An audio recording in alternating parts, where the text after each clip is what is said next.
Our journey this evening begins in the spring of 1940. The air is thick with smoke from burning cities. Nazi tanks roll across Europe like a metal tide, and a 65-year-old man with a cigar clamped between his teeth stands before Parliament, promising nothing but blood, toil, tears, and sweat. His name, Winston Churchill. His mission, to save democracy itself from extinction. Before we properly begin Churchill's story, just a brief thought.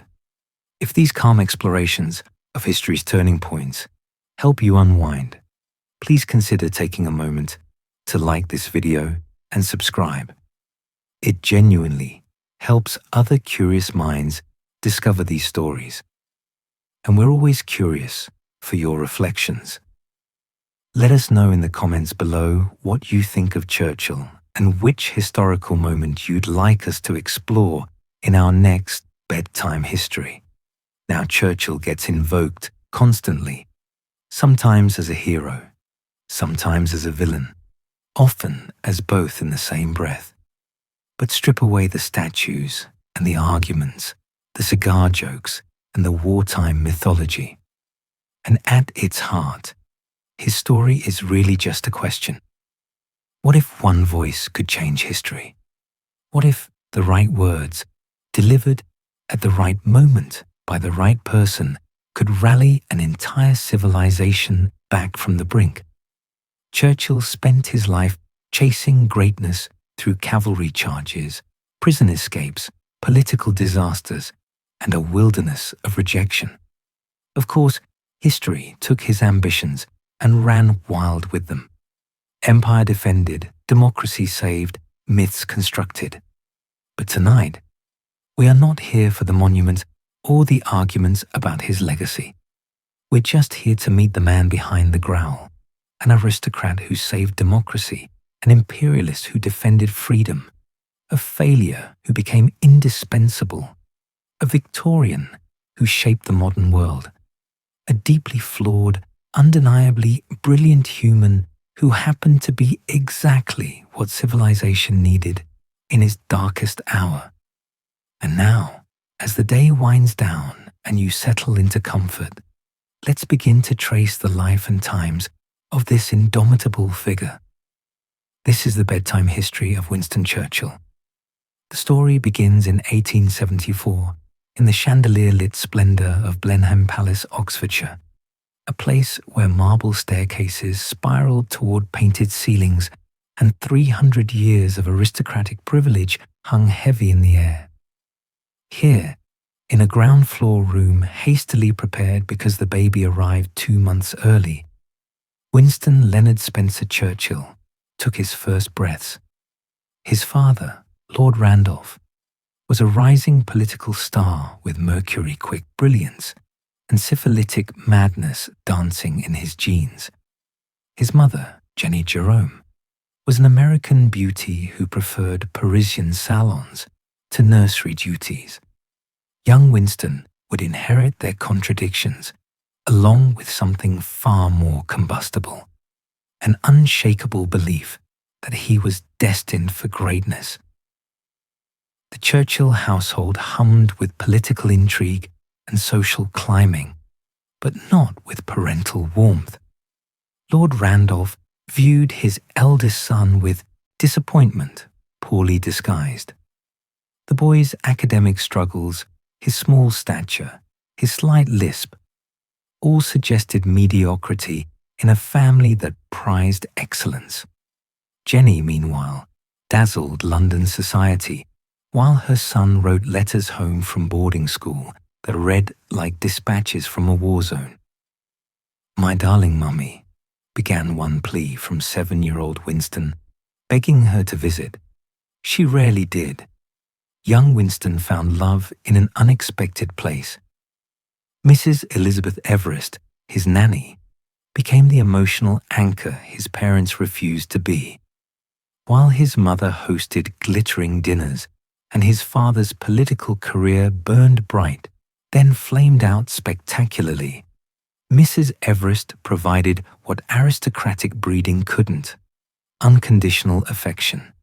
He called her womb and would visit her loyally even after he'd grown into a cavalry officer, even after such devotion to a servant embarrassed his family. School was torture refined to an art form.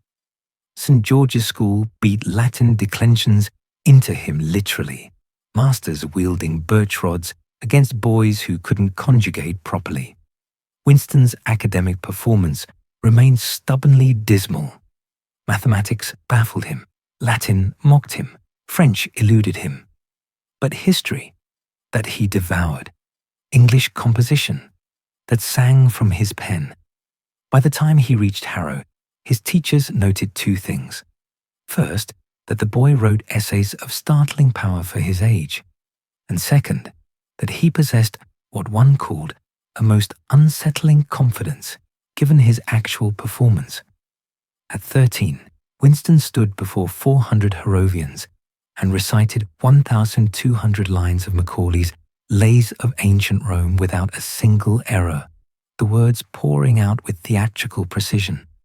It was as if the young man already sensed that his particular gifts lay not in passing examinations, but in commanding attention, marshalling words into weapons, making language do what force alone could not.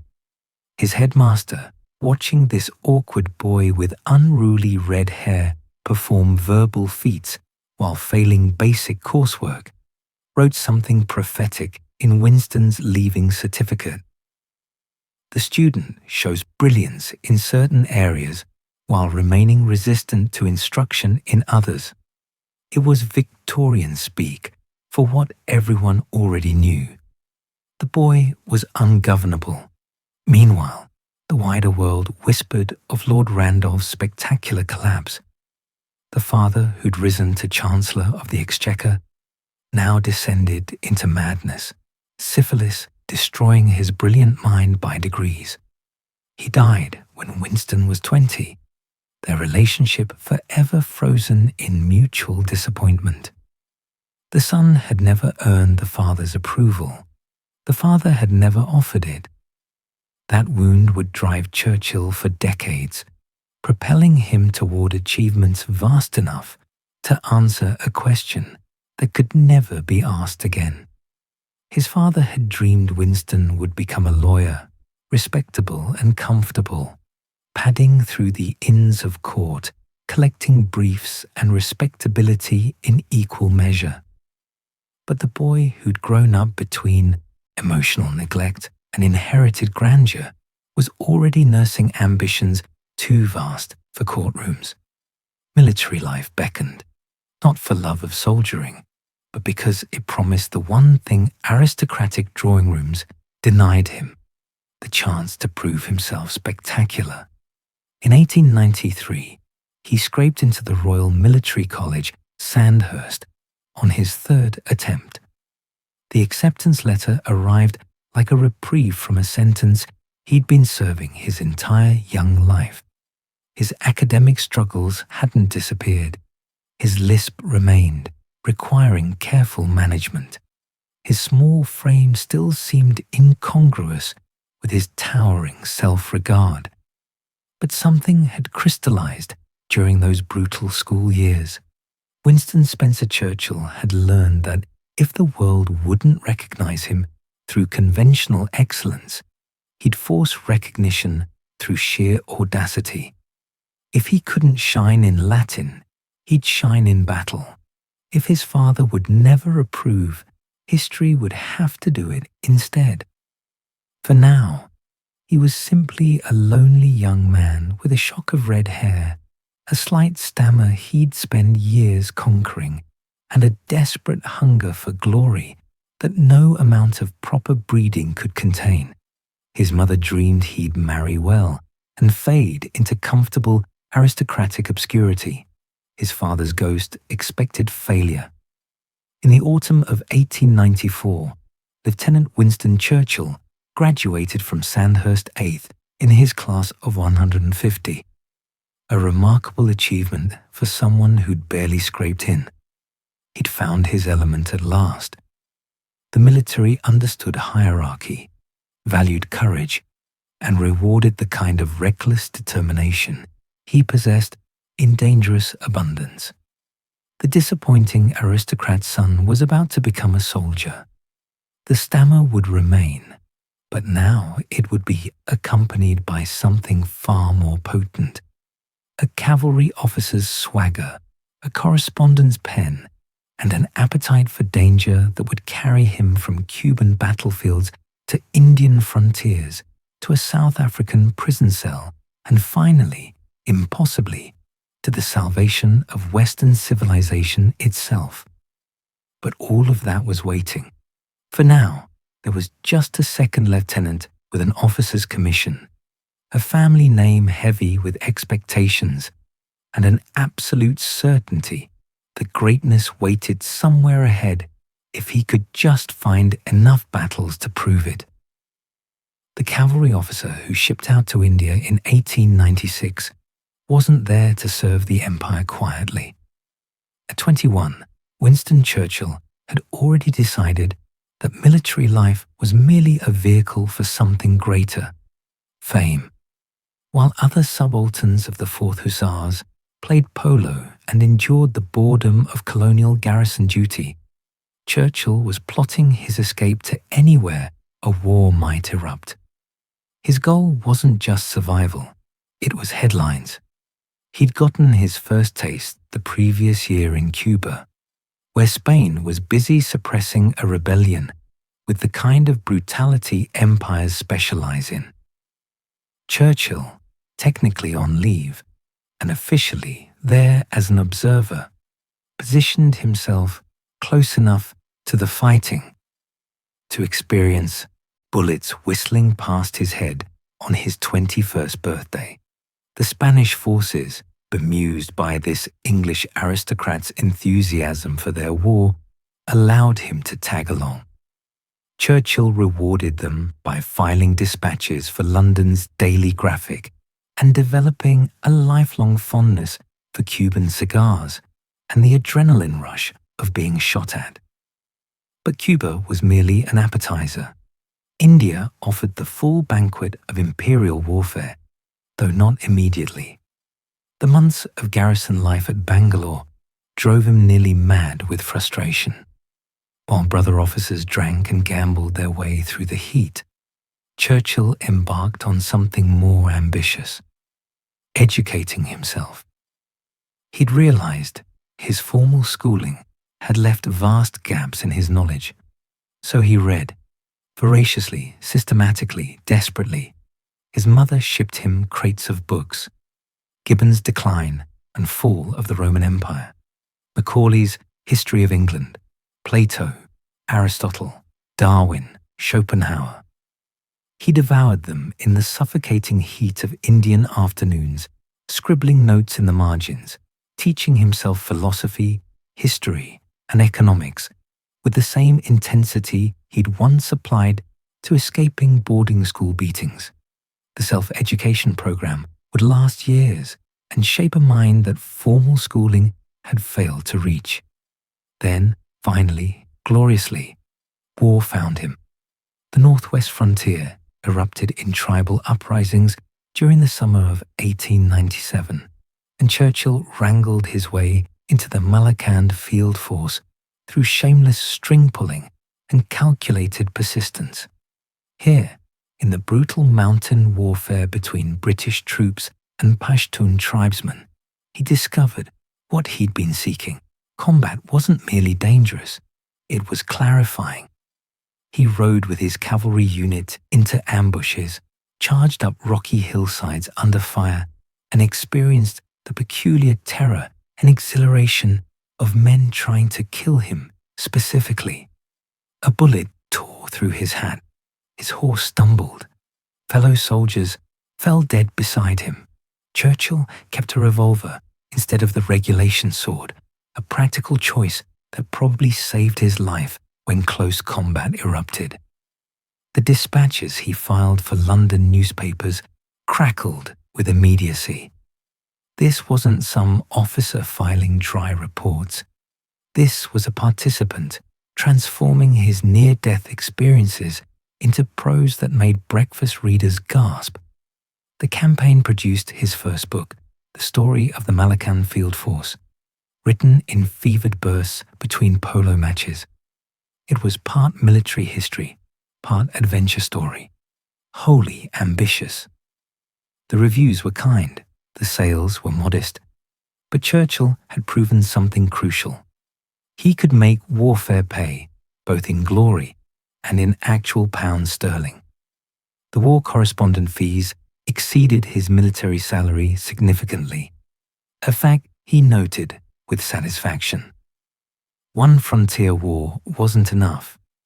When fighting erupted in Sudan the following year, Churchill deployed every connection, every favor, every ounce of aristocratic privilege to secure a place in Kitchener's army.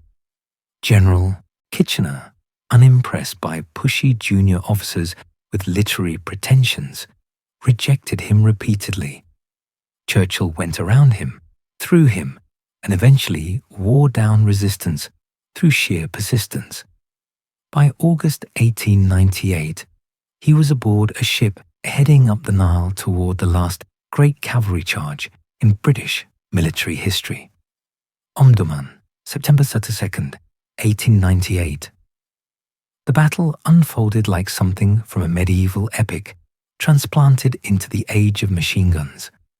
The dervish forces, tens of thousands strong, charged across open desert toward British lines equipped with modern artillery and Maxim guns.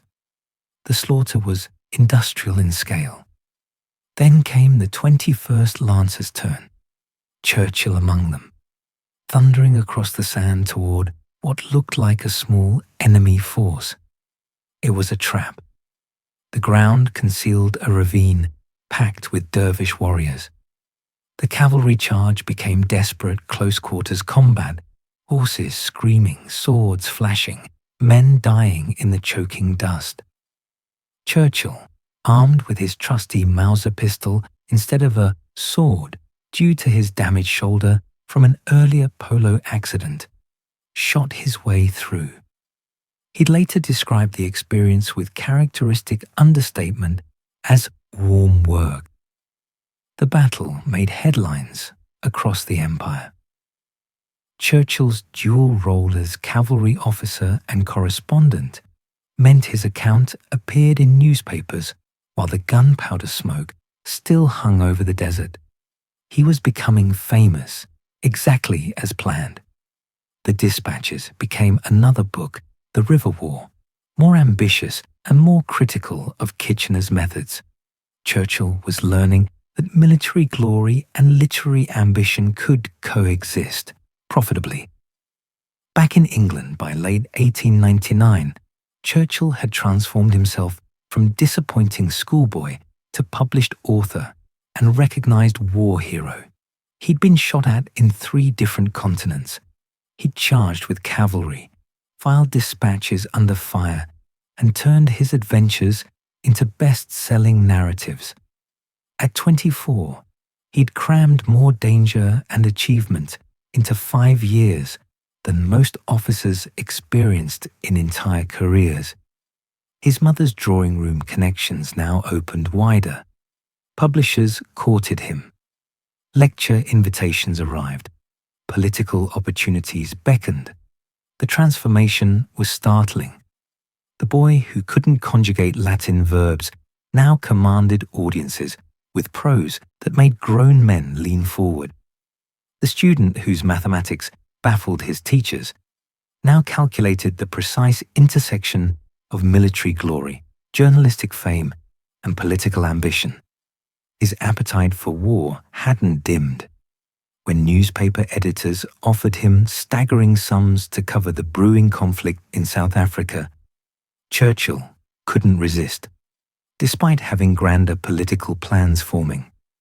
The Boers were challenging British imperial might in southern Africa. Battles meant headlines. Headlines meant fame. Fame meant everything else he wanted. In October 1899, he sailed for Cape Town as the Morning Post's highest-paid war correspondent, earning an extraordinary $250 per month plus expenses. His brief military career had served its purpose perfectly. He'd proven his courage under fire, gathered material for books, and built the public profile that would launch what came next. The glory-hunting subaltern was about to become a political animal. The bullet dodging would continue, certainly, but now it would be in service of something more calculated than mere adventure. Churchill had learned that heroism could be both genuine and strategic, that risking your life and advancing your career weren't mutually exclusive. The question wasn't whether he was brave or self-promoting. He was obviously both, in roughly equal and entirely shameless measure. Pretoria, South Africa, November 1899. The prison camp at the State Model School smelled of sweat and frustration, its walls topped with corrugated iron and patrolled by guards who took their work seriously. Among the captured British officers, one stood out for his restlessness. Churchill, there as the Morning Post's star correspondent, had been seized when the armoured train he was riding was ambushed near Chieveley. The Boers had derailed the locomotive with artillery, then swarmed the wreckage. Churchill had stayed behind helping wounded soldiers into the working engine car, shouting orders and organising the evacuation while bullets sparked off metal around him.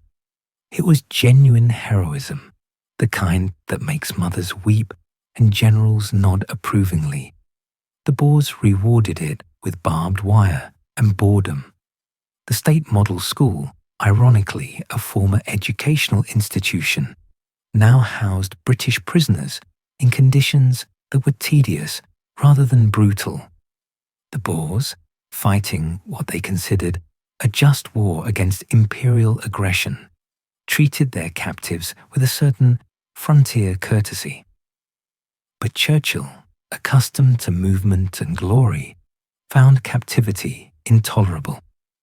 Within days of arrival, he was planning escape with the single-minded focus of a man for whom imprisonment represented not physical discomfort, but narrative disaster. His fellow prisoners counseled patience. Exchange negotiations were underway. The Boers weren't monsters. Waiting was the sensible approach.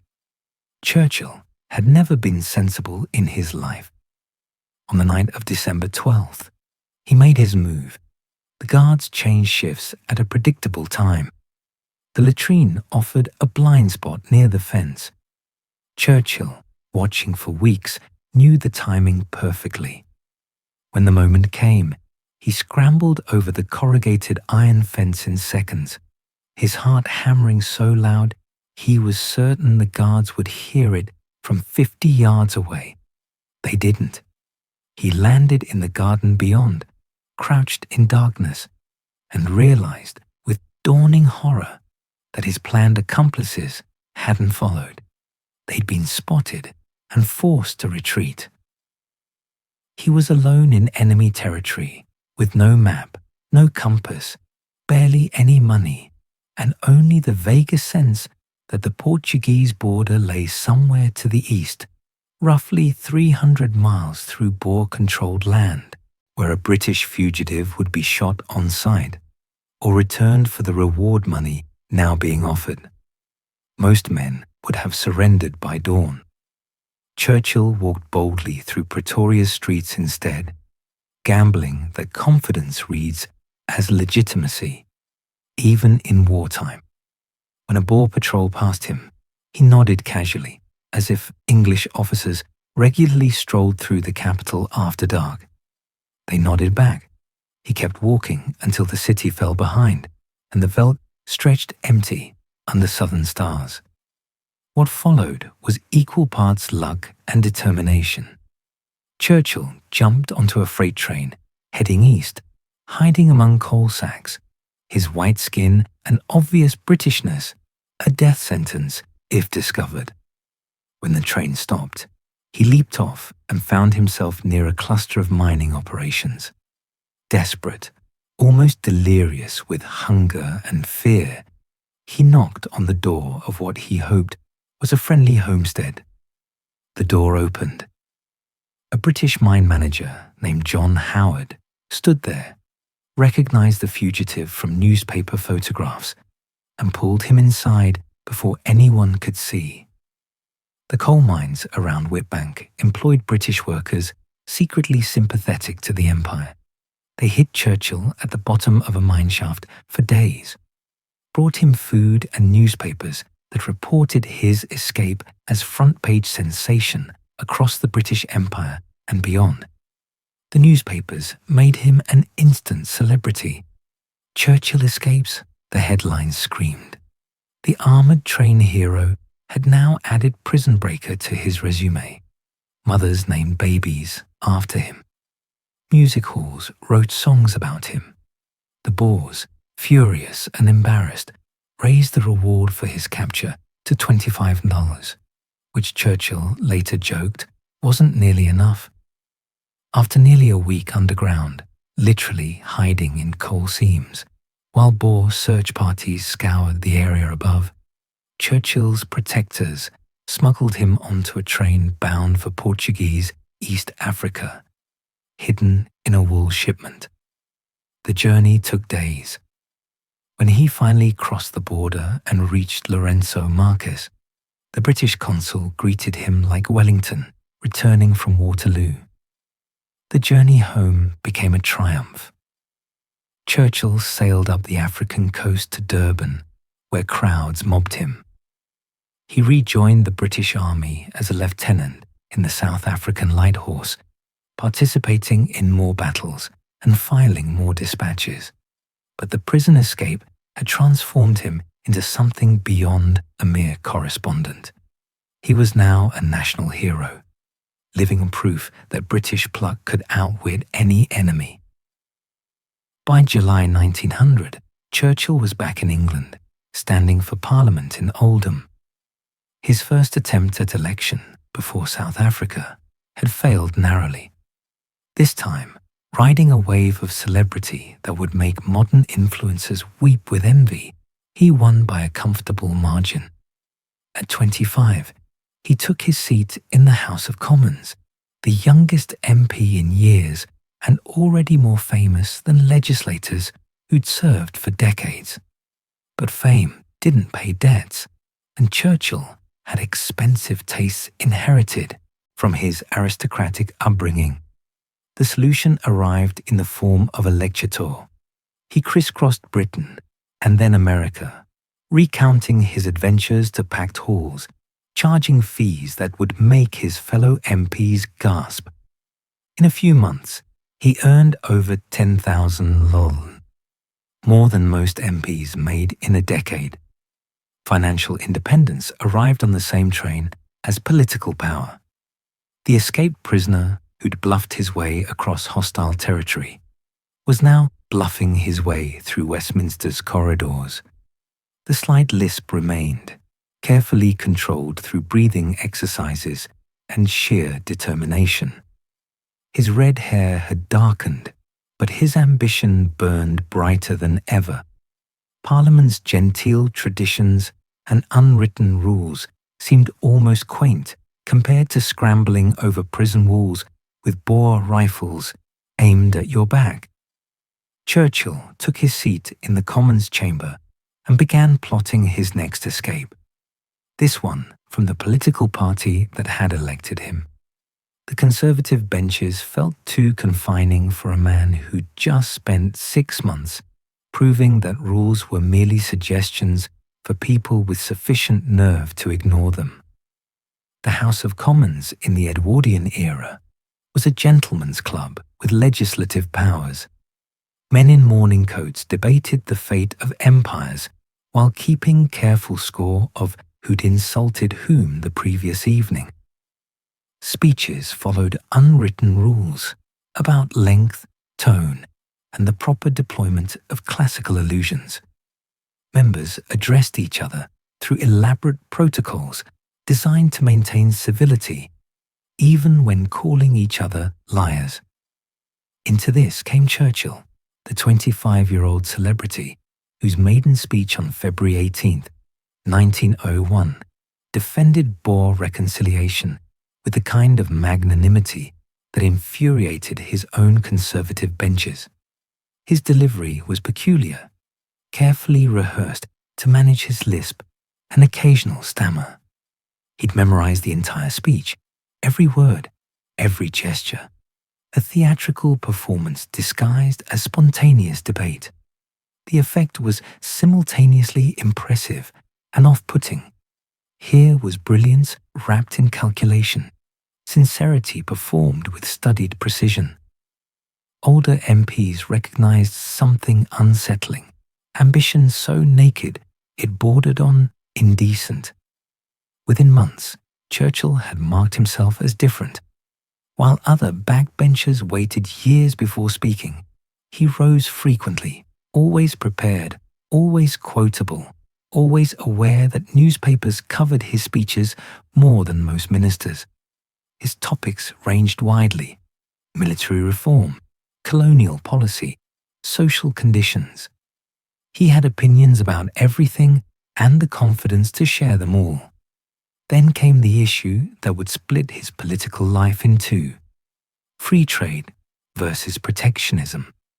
The Conservative Party, increasingly dominated by those favouring tariffs to protect British industry, clashed with Churchill's conviction that free trade underpinned British prosperity. The argument consumed Westminster through 1903 and 1904. Most politicians bent with their party's direction. Churchill crossed the floor instead. May 31st, 1904. The physical act took perhaps 30 seconds. Churchill rose from the Conservative benches, walked across the Commons chamber, and sat down beside Liberal Party leaders who welcomed him with barely concealed delight. The Conservative benches erupted in fury. Cries of "Judas" and "traitor" followed him across that narrow space. His former allies would nurse that hatred for decades.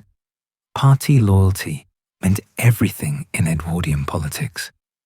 Churchill had just proven he valued his principles, or perhaps his career prospects, more. The Liberals, suddenly in possession of Parliament's most famous young politician, promoted him rapidly when they swept to power in the 1906 election.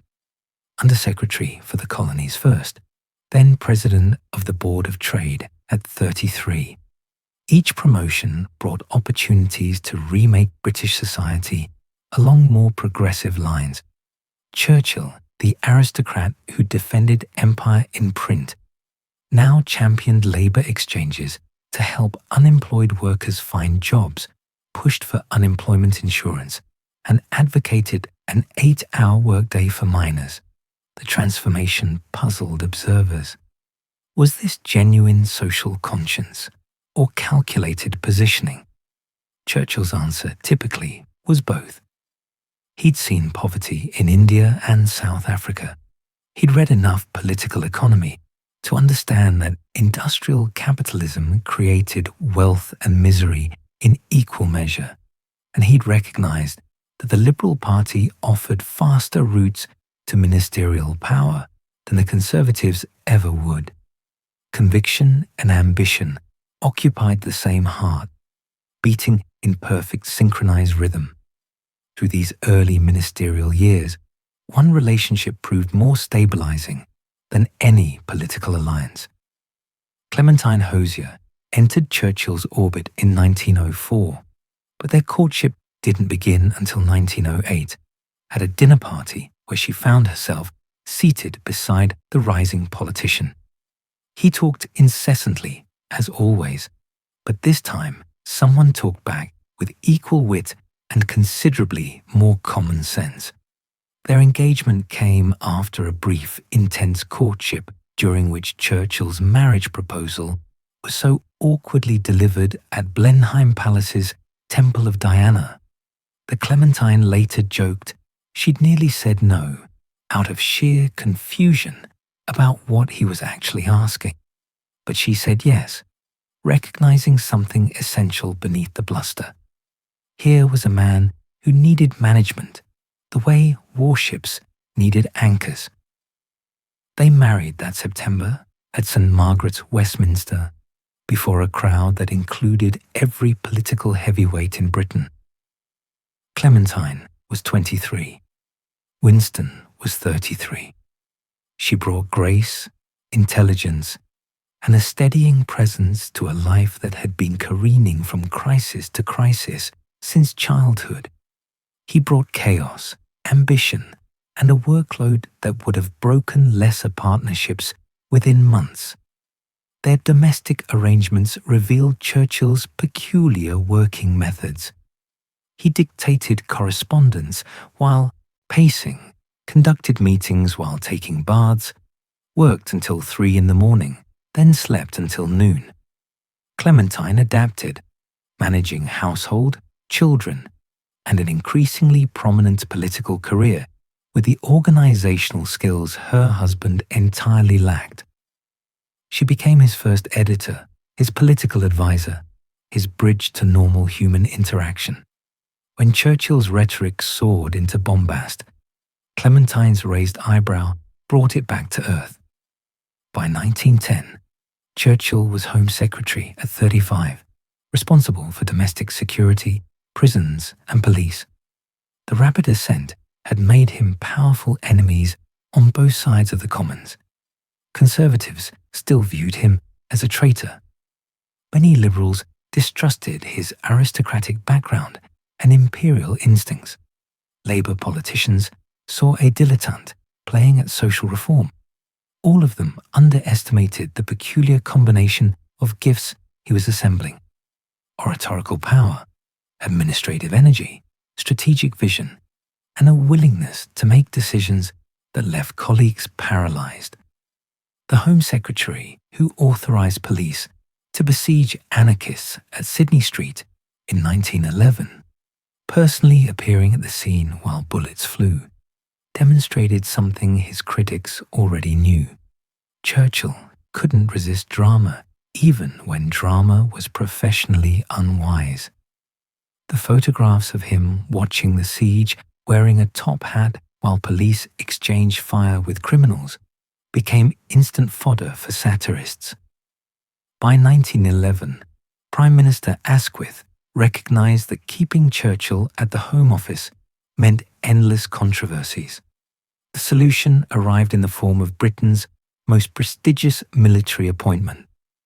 The First Lord of the Admiralty needed Churchill's energy and vision. The Royal Navy needed modernization. Churchill needed a stage large enough for his outsized ambitions.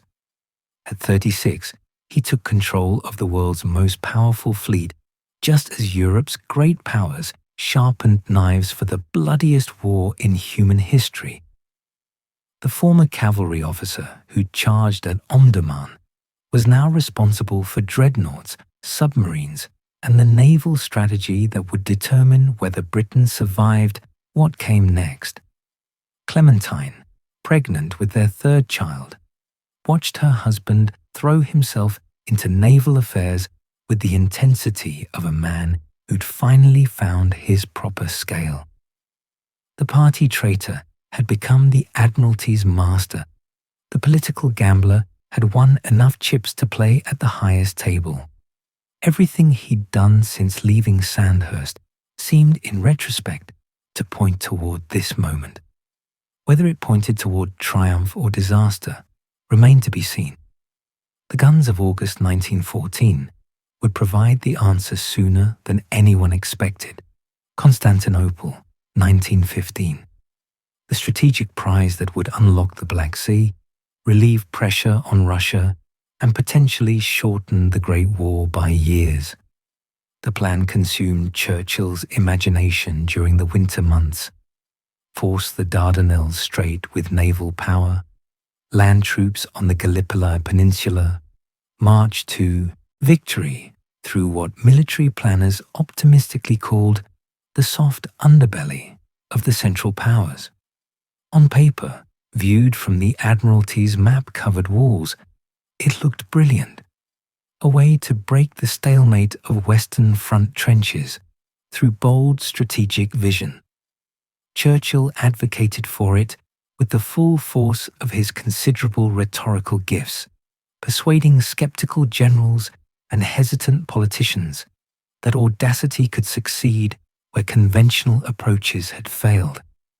In practice, it became a masterpiece of what happens when ambition meets inadequate execution. The naval assault in March failed immediately when Turkish mines sank 3 battleships in a single day. Crews drowned in the Dardanelles' cold waters, while shore batteries pounded survivors. The planned quick victory dissolved into desperate improvisation. Rather than abandon the strategy, military leaders committed to a land invasion, sending thousands of troops to beaches that would become synonyms for slaughter.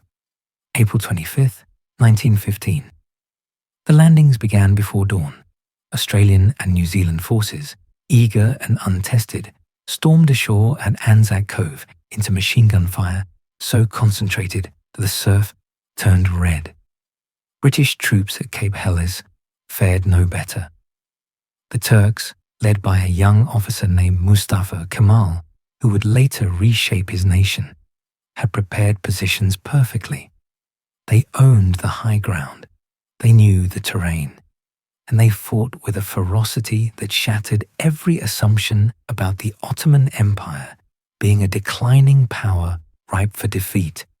The beaches became killing grounds. Men died in the shallows before reaching sand. Those who made it inland found themselves pinned down by artillery, unable to advance, unable to retreat. The campaign that was supposed to last weeks stretched into months of trench warfare, every bit as hellish as the Western Front it was meant to bypass. Dysentery ravaged the troops. Summer heat turned dugouts into ovens. Turkish snipers picked off anyone foolish enough to raise their head above the parapet. Churchill, watching from London as casualty reports mounted, found himself increasingly isolated. The newspapers that had once celebrated his naval preparations now blamed him for the disaster unfolding on Turkish beaches. Parliament demanded answers.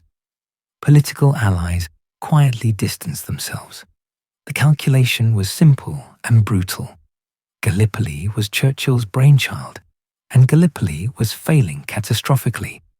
The estimated death toll climbed toward 44,000 Allied soldiers, with tens of thousands more wounded or diseased. Whole units from Australia and New Zealand were effectively destroyed.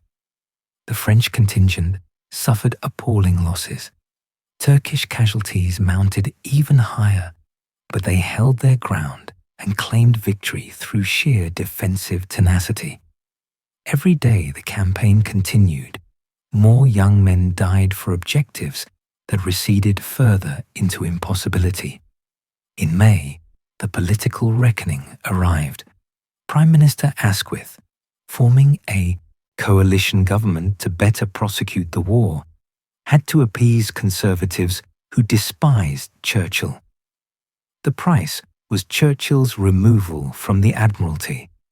The man who'd modernized the Royal Navy, who'd prepared Britain's fleet for war with remarkable foresight, who'd gotten nearly everything right except this one catastrophic gamble, was forced to resign from the only job he'd truly loved.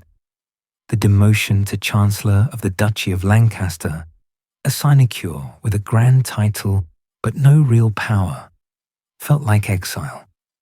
Churchill spent meetings doodling on notepads, his restless energy with nowhere to go.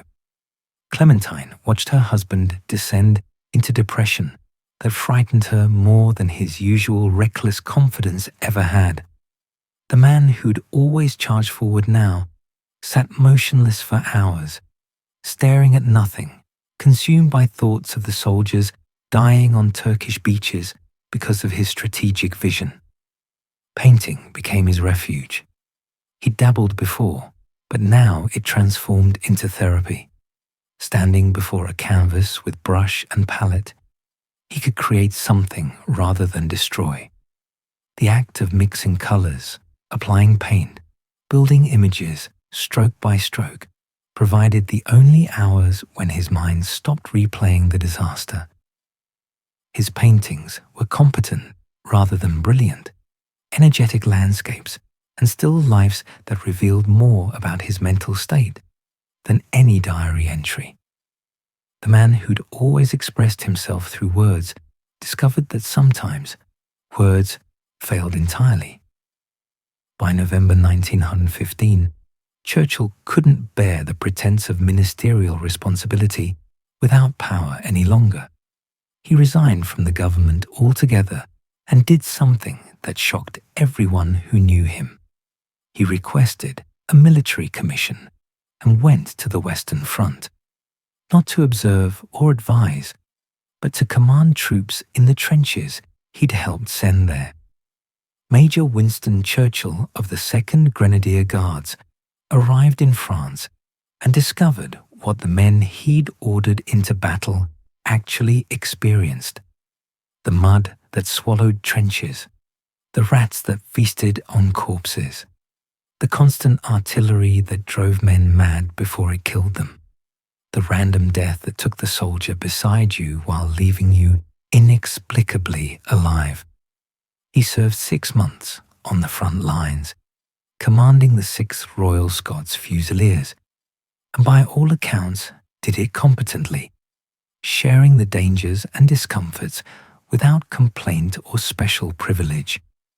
The experience didn't erase Gallipoli's failure, but it provided something he desperately needed: proof that he could face the consequences of his decisions, that he wouldn't hide in London while others paid for his mistakes.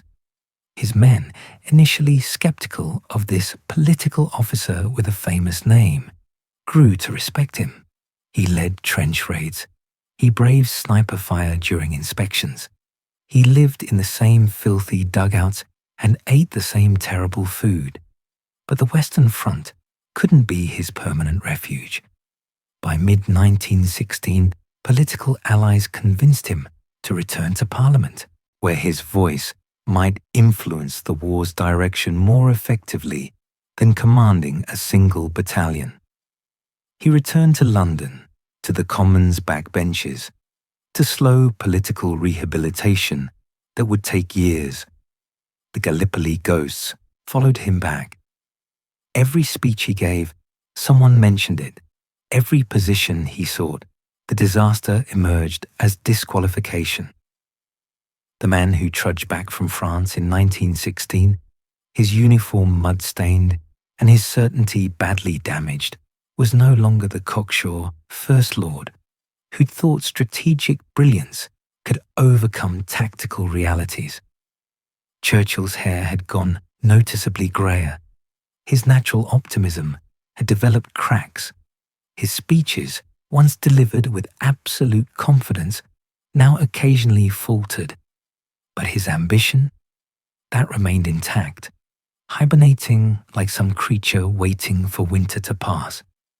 The architect of Gallipoli had become something else through failure and mud. A man who understood that history judges boldness and caution with equal harshness, that sometimes the disaster you cause through action haunts you less than the disaster you allow through inaction, and that political careers can survive almost anything if you simply refuse to disappear. The war ground on. Churchill served briefly as Minister of Munitions, then Colonial Secretary, proving his administrative competence remained sharp, even if his judgment had been questioned. He helped negotiate Irish independence and Middle Eastern mandates, drawing borders that would cause problems for decades to come. But Gallipoli followed him like a shadow that wouldn't fade in any light. When he lost his parliamentary seat in 1922, defeated along with Lloyd George's coalition government. It seemed the comeback story might finally be finished. Out of Parliament, out of office, out of favour with both major parties, Churchill was only 47, but politically ancient. Most men would have accepted that their moment had passed. Churchill, characteristically, had other ideas. The wilderness was about to become his involuntary home for years, and in that wilderness, seeing what others wouldn't or couldn't see, he'd rebuild the moral authority that Gallipoli had nearly destroyed. Chartwell, Kent, 1933. The manor house perched on a hill overlooking the Weald had become Churchill's refuge and prison in equal measure. Out of office since 1929, out of favour with his Conservative Party, increasingly dismissed as a relic from a previous age, the 58-year-old former minister spent his days in productive exile. Mornings, he dictated books and articles to a rotating staff of secretaries, the words flowing in torrents that paid mounting bills, but never quite caught up with his aristocratic spending habits. Afternoons, he built brick walls with obsessive precision, finding in mortar and stone a satisfaction Parliament no longer provided. And always, constantly, he warned anyone who'd listen about the Austrian corporal assembling an army across the Channel. Almost nobody listened. The walls grew higher, course by careful course. Churchill discovered he had genuine talent for bricklaying, the physical labour providing counterpoint to the mental gymnastics of writing. He joined the Bricklayers' Union, which found the whole situation amusing enough to grant him membership. The man who'd commanded the Royal Navy now measured his days in yards of brick wall completed, goldfish ponds dug, and words written. Chartwell became his creative fortress, the place where rejection could be ignored through sheer productivity. Financial desperation drove much of it. The 1929 Wall Street crash had devastated his American investments. His lifestyle required far more money than a backbench MP's salary provided. So he wrote. Journalism paid immediate bills, lengthy articles on topics ranging from Moses to modern warfare appearing in newspapers and magazines. Books provided larger advances. He embarked on a biography of his ancestor, the Duke of Marlborough, 4 volumes of military history that required years of research and writing. The first volume appeared in 1933, the same year Hitler became Chancellor of Germany. That timing wasn't coincidental. Churchill had been watching events in Germany with growing alarm since the late 1920s. He'd read Mein Kampf, unlike most British politicians. He understood that Nazi rhetoric about Lebensraum and racial purity wasn't mere political theatre. When Hitler consolidated power in 1933, Churchill began speaking in Parliament and writing articles warning that Germany was rearming in violation of Versailles Treaty restrictions, that the Luftwaffe was growing, that panzer divisions were being organized in secret. The response from his own party ranged from dismissive to hostile. Prime Minister Baldwin wanted peace, not alarmism. The public, still traumatized by the Great War's slaughter, recoiled from anyone suggesting another conflict might be coming. Churchill's warnings made him deeply unpopular. The newspapers that had once covered his every statement now portrayed him as a warmonger, a yesterday's man clinging to imperial fantasies, possibly a drunk whose judgment couldn't be trusted. The drunk accusation particularly stung because it contained enough truth to be believable. Churchill did drink, enthusiastically and constantly, champagne with lunch, whiskey with dinner, brandy after. But he maintained a productive work schedule that would exhaust teetotalers, rising late but working until 3 or 4 in the morning, dictating even while bathing or pacing. The alcohol lubricated rather than impaired, or so he insisted. His position on Indian independence revealed his worst instincts during these wilderness years.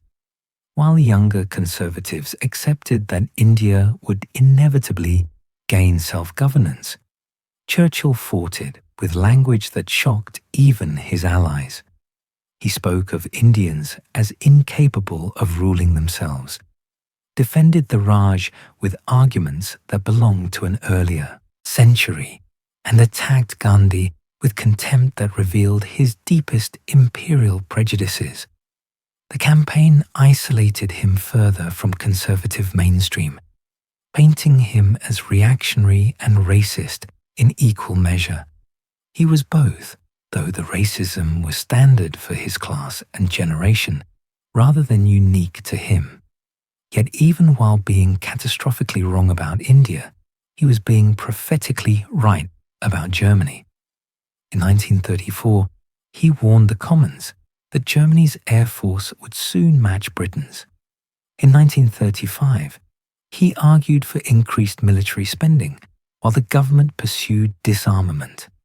In 1936, when Hitler remilitarized the Rhineland in violation of Versailles, Churchill called for action while Chamberlain counseled patience. Each warning was dismissed. Each prediction, when it came true, was explained away as coincidence. Clementine watched her husband pace Chartwell's rooms, raging against the blindness he saw everywhere. She managed the household, raised their children, and provided the emotional ballast that kept him from complete bitterness. Their daughter Sarah was pursuing acting. Randolph, the son, was launching his own political career with more of Winston's ambition and less of his talent. Mary, the youngest, brought uncomplicated joy. Clementine orchestrated family dinners where Churchill could temporarily forget his political exile. The writing continued relentlessly. Between 1929 and 1939, Churchill published 11 books and hundreds of articles. Marlborough's biography expanded to 4 volumes. He wrote A History of the English-Speaking Peoples, though it wouldn't be published until after the war. The journalism covered everything from automobiles to King George V's death. Each piece paid bills for Chartwell's upkeep, for servants, for the cigars that were as essential as oxygen. Visitors to Chartwell during these years found a man paradoxically energetic and isolated. He'd hold court at dinner, dominating conversation with monologues about strategy and history. He'd show off his goldfish with childlike pride. He'd invite guests to admire his latest brick wall or painting. But underneath the performance, the frustration showed. He knew what was coming. He knew Britain was unprepared. And he knew that nobody with actual power cared what he thought. The locust years, he'd later call them, when the truth was devoured before it could take root. The Conservative Party conference of 1935 demonstrated his complete marginalization. When he rose to speak about German rearmament, delegates booed him. The party faithful, desperate to believe that another war could be avoided through reasonable diplomacy, didn't want Churchill's Cassandra warnings disrupting their comfortable assumptions. By 1938, when Chamberlain returned from Munich, waving his piece of paper and declaring peace in our time, Churchill stood almost alone in Parliament, warning that Britain had just surrendered Czechoslovakia to buy time it would probably waste. The Munich Agreement made Chamberlain a hero. Churchill's opposition made him seem like a bitter old man who couldn't accept that modern problems required diplomatic solutions rather than gunboat imperialism. Through it all, Clementine remained his anchor. When depression threatened to swallow him during particularly dark periods, she pulled him back with practical concerns and fierce loyalty. When his rhetoric soared into bombast, her arched eyebrow brought it back to earth. Their marriage had survived decades of his impossible work habits, his demanding nature, his occasional cruelty when stressed. She'd learned to manage the human hurricane while maintaining her own identity and sanity. The walls kept rising, brick by brick. The goldfish multiplied in their pond. The paintings accumulated in his studio. The books appeared with metronomic regularity. And the warnings continued, delivered to increasingly empty chambers and hostile audiences. Churchill was building something during those wilderness years beyond mere brick walls and literary output. He was building the moral authority that comes from being right when everyone else is catastrophically wrong. From standing alone when standing together would have been easier, from seeing clearly when comfortable blindness was the national pastime. By September 1939, when Nazi tanks rolled into Poland and Chamberlain's peace evaporated like morning fog, Churchill had spent a decade in the wilderness.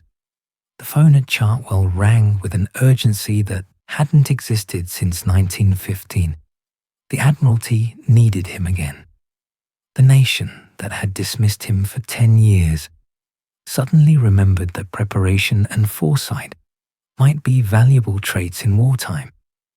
The prophet nobody wanted to hear was about to become the voice everybody needed.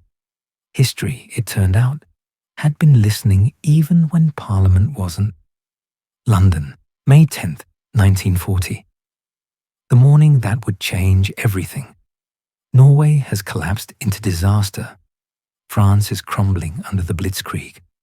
The Low Countries have fallen in days. And Neville Chamberlain, architect of appeasement, an avatar of wishful thinking, finally admits he cannot lead a nation into total war. The King summons Churchill to Buckingham Palace that evening.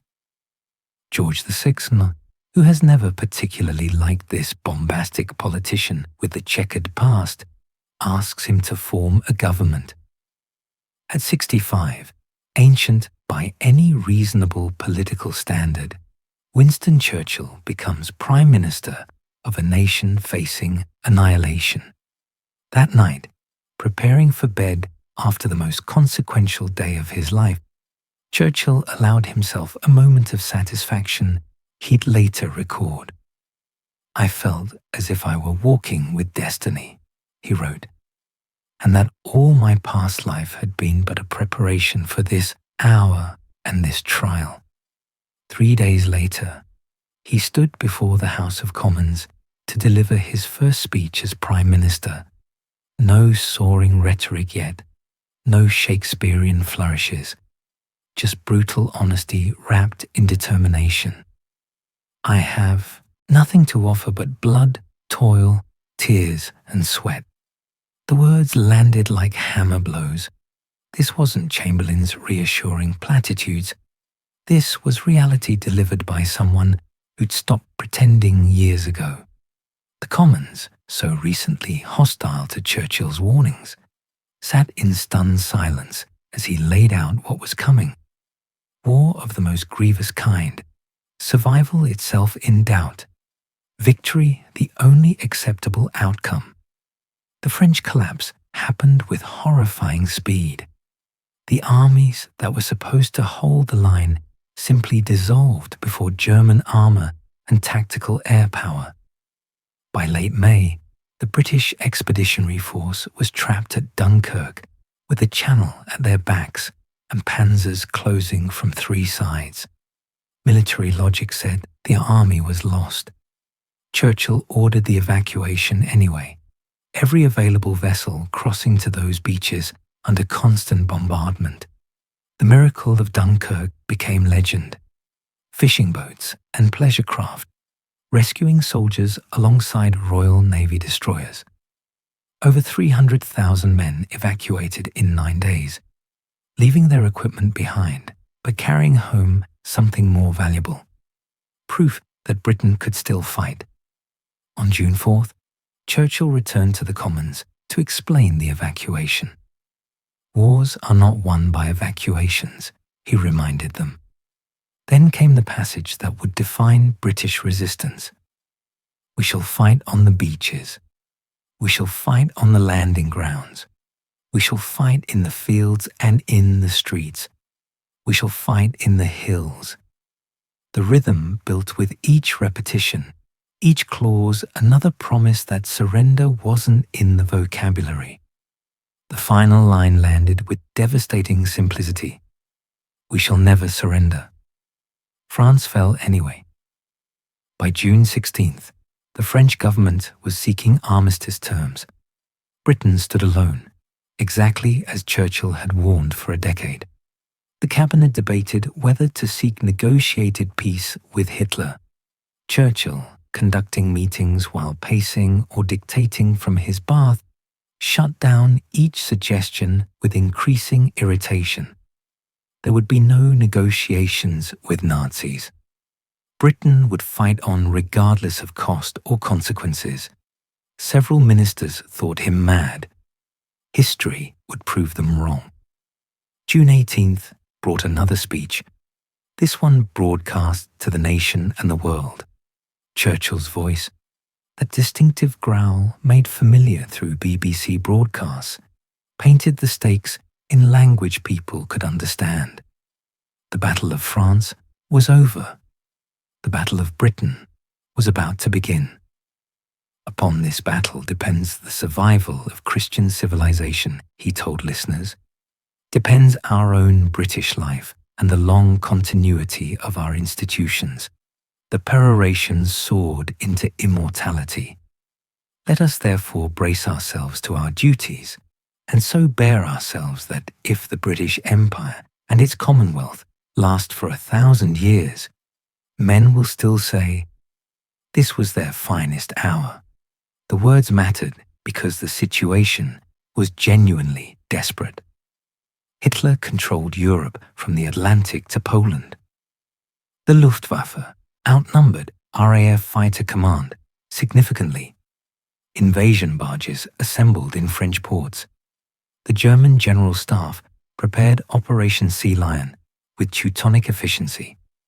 Britain's survival depended on winning air superiority, and air superiority depended on a few hundred young pilots in Spitfires and Hurricanes. The Battle of Britain unfolded through that summer like some modern Thermopylae. German bombers came in waves, hundreds at a time, escorted by fighters that tangled with RAF interceptors over Kent and Sussex. Churchill visited airfields constantly, watching fighter squadrons scramble, seeing the pilots who were barely old enough to shave climb into cockpits, knowing their odds of survival decreased with each mission. He stood on cliffs watching dogfights unfold overhead, cigar clamped between his teeth, fingers forming his famous V for victory sign. His working methods during these crisis months bordered on the inhuman for everyone around him. He worked late, often until 3 or 4 in the morning, sustained by whiskey and cigars and an energy that seemed to increase as circumstances grew worse. Staff meetings began after most people had gone to bed. He dictated memos constantly, thousands of them, addressing everything from tank production to prisoner treatment to the quality of soup being served to soldiers. His secretaries learned to bring stenography pads to his bedroom, his bathroom, anywhere he might suddenly start dictating directives. The war rooms beneath Whitehall became his operational headquarters, underground chambers where maps tracked battles and secure communications linked to military commands worldwide. Churchill descended those stairs daily, sometimes staying for hours, studying troop movements and casualty reports, demanding updates, issuing orders. He smoked so constantly that the air in the map room hung permanently thick with cigar smoke. Staff learned to read his moods by how he chomped the cigar. Gentle meant contemplative. Aggressive meant someone was about to receive a blistering memo. His relationship with military chiefs balanced inspiration and exasperation. Generals found him brilliant and impossible in equal measure. He questioned everything, demanded explanations for delays, pushed for aggressive action when caution might be wiser. Yet his strategic instincts were often right. When advisors counseled holding resources back for defense, Churchill insisted on sending reinforcements to Egypt despite invasion threats at home. The gamble paid off. When some suggested negotiating if Germany invaded, Churchill had already prepared a speech promising government in exile from Canada and continued resistance. Surrender was literally unthinkable. September brought the Blitz when Hitler, frustrated by failing to win air superiority, switched to bombing London itself. For 57 consecutive nights, German bombers dropped high explosives and incendiaries on the capital. The East End burned. Entire neighborhoods disappeared into rubble. Casualties mounted into the tens of thousands.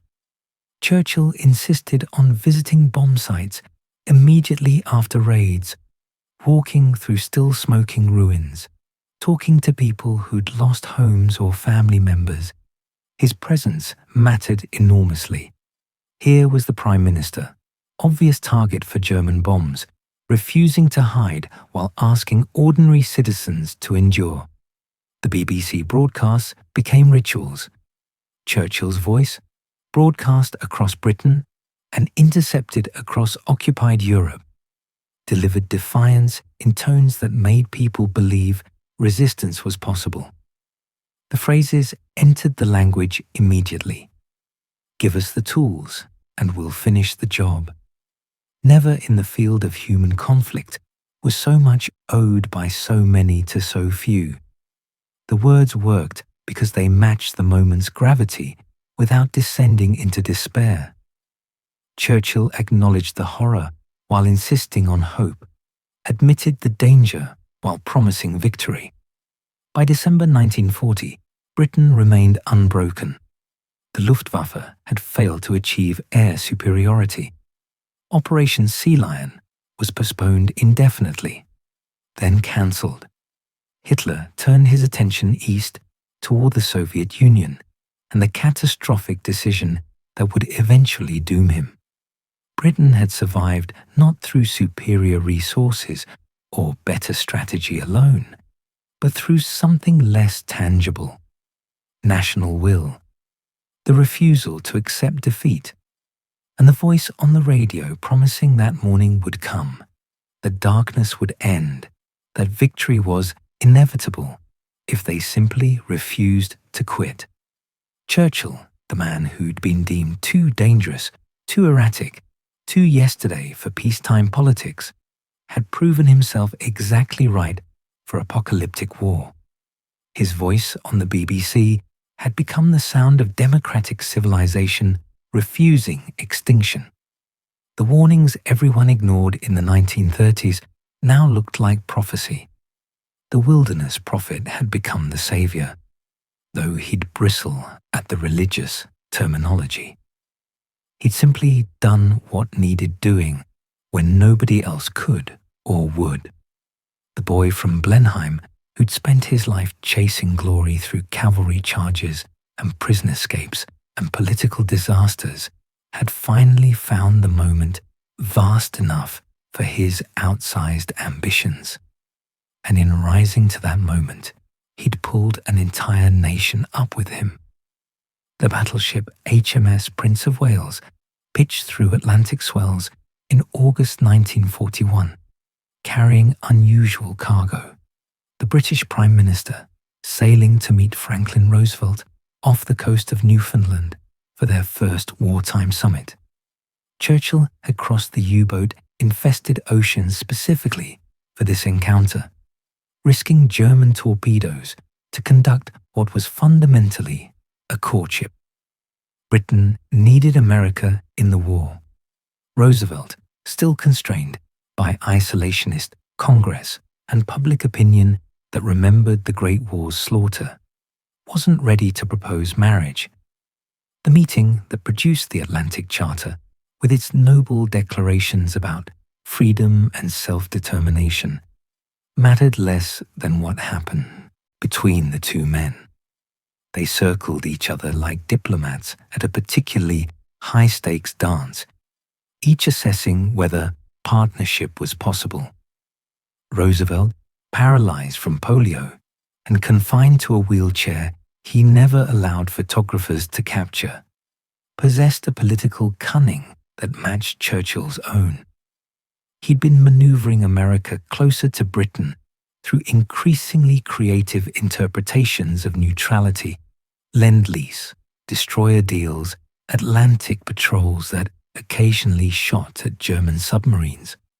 But he couldn't declare war without Congress, and Congress reflected a nation that wanted Europe's problems to stay in Europe. Churchill understood this perfectly. His strategy was patience wrapped in charm, letting Roosevelt move at American political speed while ensuring that when the moment came, the relationship would be ready. They shared cigars and stories, traded assessments of Hitler and Stalin, discussed strategy as if America were already a belligerent rather than a neutral observer selling weapons to one side. Churchill carefully avoided pushing too hard. Roosevelt, equally careful, avoided commitments he couldn't yet deliver. The Atlantic Charter they signed was deliberately vague, promising post-war cooperation without specifying what cooperation meant, or when the war might actually include America. Then came December 7th, 1941. Pearl Harbor changed everything in a morning. Japanese carrier aircraft destroyed much of the Pacific Fleet in 2 hours. America's isolationism evaporated in the flames of burning battleships. Churchill, receiving the news at Chequers during dinner, felt something like relief flood through him. So we had won after all, he'd write later, understanding immediately that American industrial might would eventually overwhelm the Axis powers regardless of how long victory took.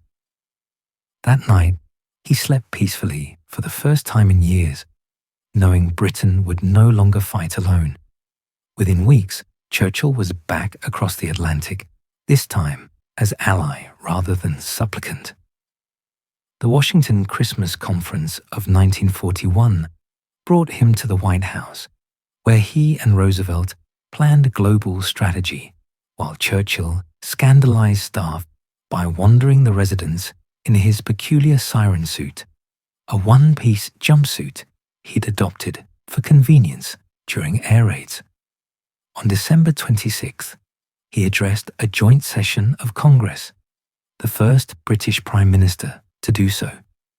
The speech was vintage Churchill, acknowledging America's strength while reminding them that Britain had held the line alone, praising cooperation while establishing that Britain remained a great power worth respecting.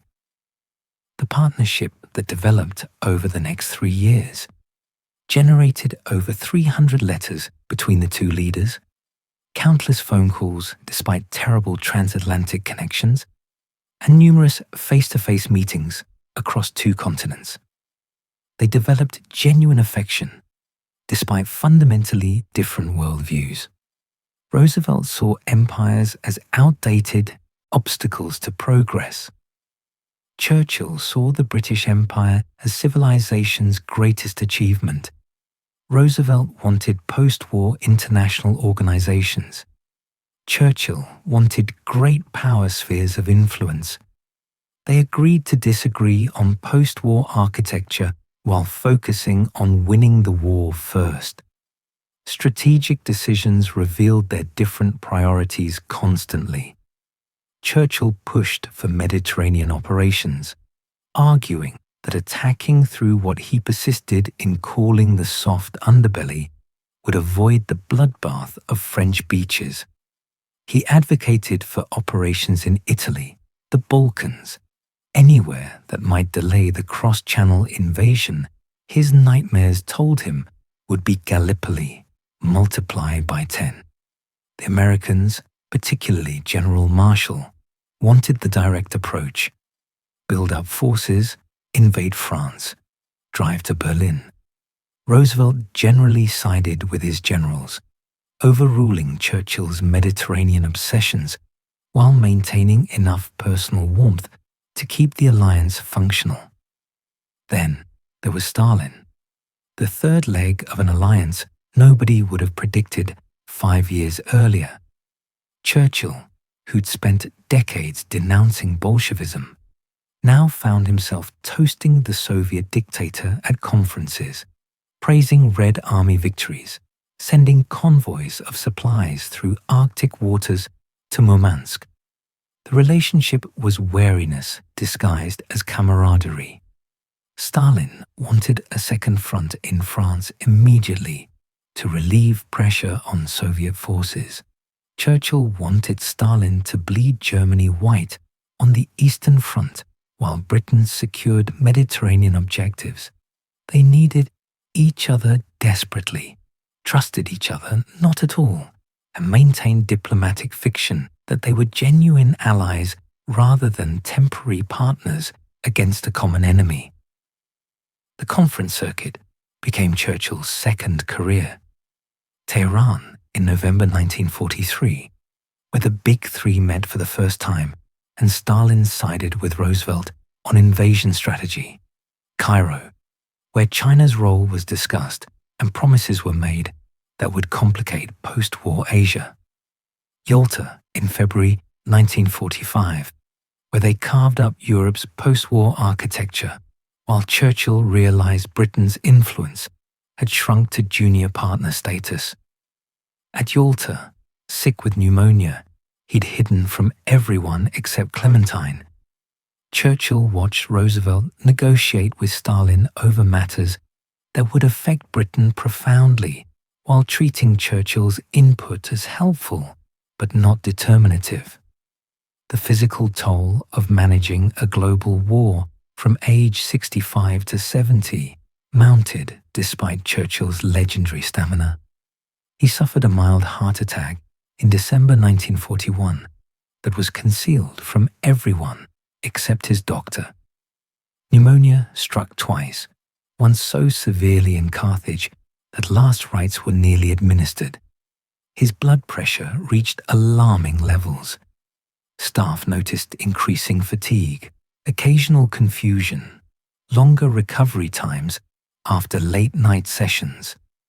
Clementine, perpetually worried but publicly supportive, watched her husband drive himself toward collapse in pursuit of victory and Britain's great power status, in that order. Yet through conferences and cables and phone calls that echoed badly across oceans, Churchill maintained the alliance that won the war. His relationship with Roosevelt, founded on mutual respect and genuine liking despite policy disagreements, kept Britain relevant as American power eclipsed British. His management of Stalin, mixing flattery with firmness, ensured Soviet forces did the bulk of the dying, while Western allies prepared operations that would determine Europe's post-war alignment. The diplomatic achievement matched the rhetorical one. Churchill had rallied Britain in 1940. Now he kept Britain relevant as the war's center of gravity shifted to Washington and Moscow. By 1944, Churchill was presiding over Britain's greatest military triumph and watching its imperial sunset simultaneously. American forces in Europe outnumbered British, Soviet armies liberated Eastern Europe according to their own plans. The great power Britain had been in 1939 was becoming a significant but secondary power by 1945, propped up by American loans and sustained by Commonwealth resources that were themselves seeking independence. Churchill saw this happening, fought it diplomatically, and privately despaired at the future he'd worked so hard to secure. But first, there was D-Day to plan, Paris to liberate, and Germany to defeat. The alliance he'd courted, built, and maintained would finish what Hitler had started. Whether Britain would finish as a great power or a memory was a question Churchill preferred not to answer yet. July 26, 1945. The man who'd led Britain through its darkest hour, who'd rallied a nation against annihilation, who'd become the living symbol of democratic resistance to tyranny, sat in stunned silence as election results rolled in. Labour landslide. Clement Attlee's socialists sweeping constituencies across England. Churchill, architect of victory, had been fired 2 months after winning the greatest war in history. Clementine, sitting beside him as the numbers mounted, tried consolation. "It may well be a blessing in disguise," she offered quietly. Churchill, still processing the rejection, growled his famous reply, "At the moment, it seems quite effectively disguised." The timing made it almost absurdly cruel. Churchill had been at Potsdam, negotiating post-war Europe's future alongside Truman and Stalin, when results came in. One day, he was determining the fate of nations. The next, he was flying home replaced by Attlee, who returned to finish discussions Churchill had started. Stalin, reportedly amused by democracy's peculiar habits, asked what happened to the great war leader. "Elections," Truman explained. Stalin found the whole concept baffling. Why would citizens reject someone who just saved them? The British public had good reasons, even if Churchill couldn't immediately grasp them. They'd voted for survival in 1940. Now they were voting for futures that didn't involve rationing, bomb damage, and Victorian social hierarchies. Labour promised the welfare state, nationalised healthcare, full employment. Churchill's campaign had tried to paint socialism as tyranny in waiting, suggesting Attlee would require some form of Gestapo to implement his program. The accusation backfired spectacularly.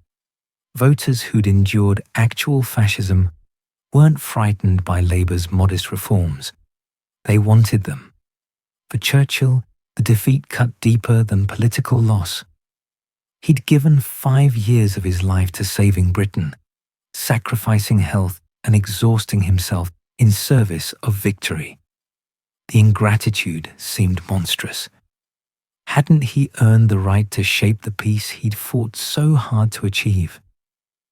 But British voters, with democratic ruthlessness, had decided that winning wars and building peacetime prosperity required different skill sets.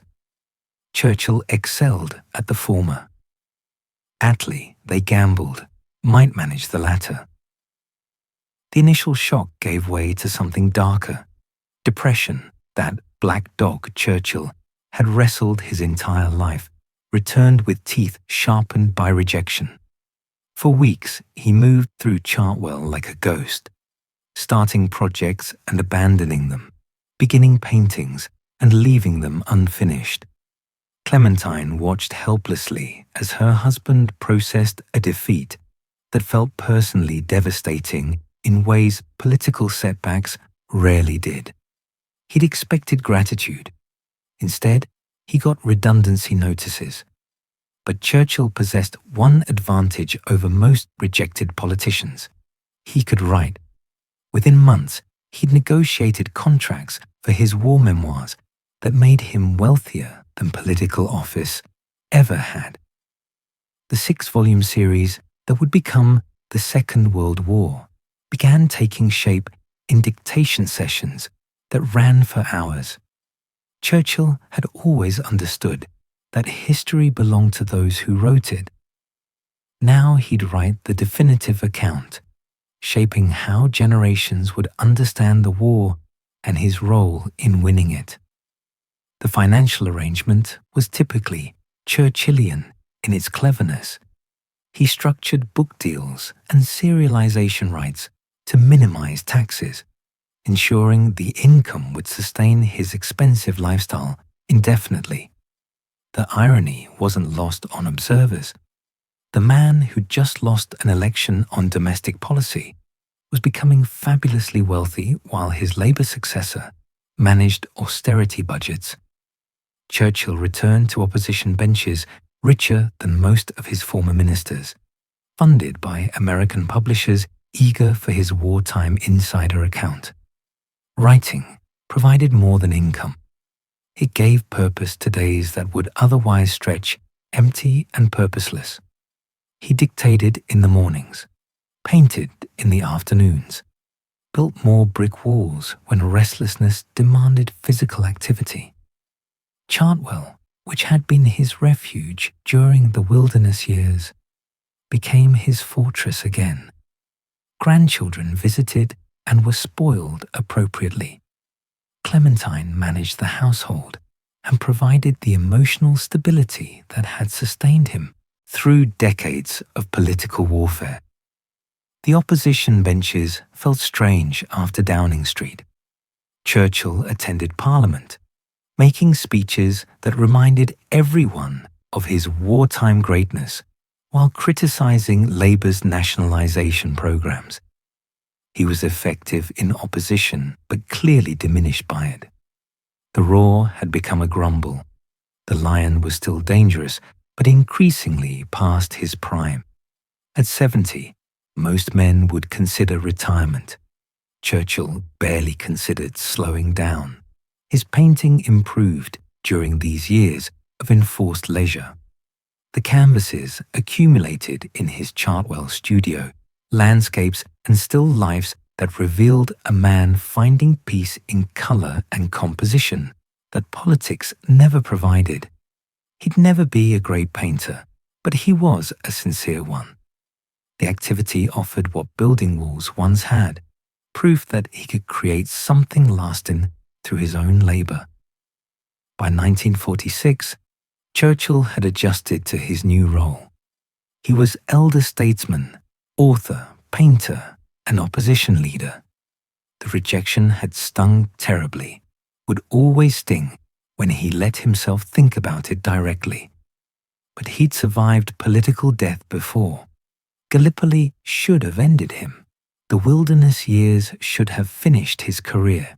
He'd come back from worse, though at 70 the comebacks grew harder to imagine.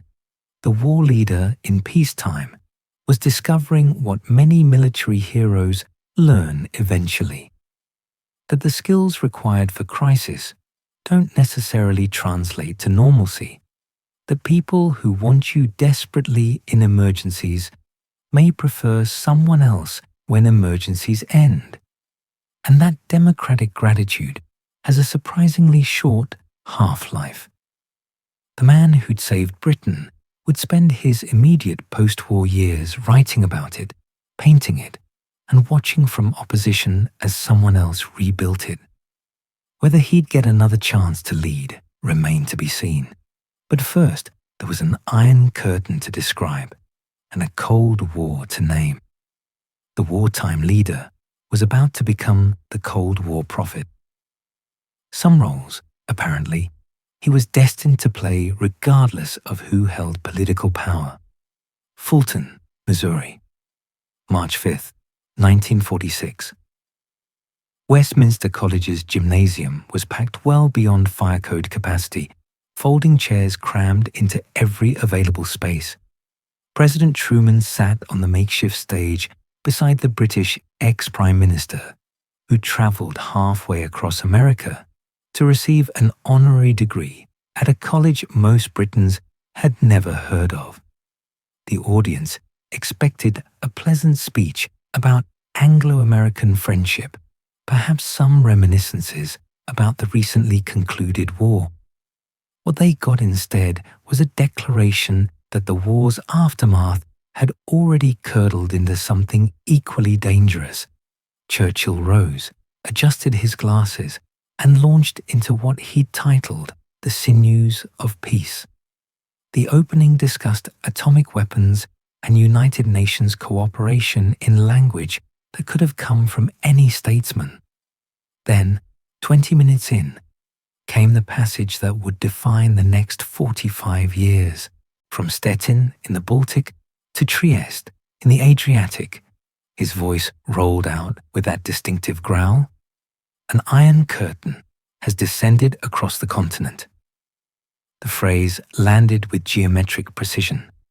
Behind that line, he continued, lie all the capitals of the ancient states of Central and Eastern Europe under Soviet control.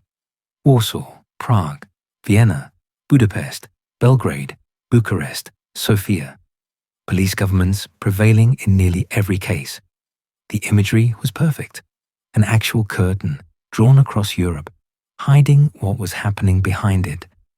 The American audience sat in uncomfortable silence. Many still viewed Stalin as Uncle Joe, the tough but necessary ally who'd helped defeat Hitler. Churchill's warning sounded alarmist, possibly dangerous. The Chicago Tribune praised it. The Wall Street Journal called it courageous. The New York Times was more cautious, suggesting Churchill might be exaggerating Soviet intentions. Liberal newspapers accused him of warmongering again, of seeing enemies where patient diplomacy might find partners. The Soviet response was predictably furious. Stalin himself gave interviews denouncing Churchill as a warmonger trying to organize a new crusade against socialism. Pravda ran editorials comparing Churchill to Hitler, an absurd but revealing accusation that showed how deeply the speech had struck. Within weeks, Soviet propaganda had transformed Churchill from wartime ally to imperialist reactionary, trying to preserve British power through manufactured threats.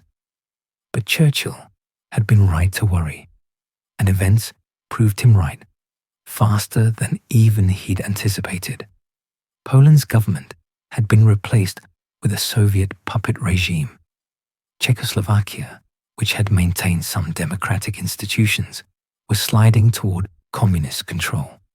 Hungary, Romania, and Bulgaria were firmly under Moscow's thumb. The curtain wasn't metaphorical.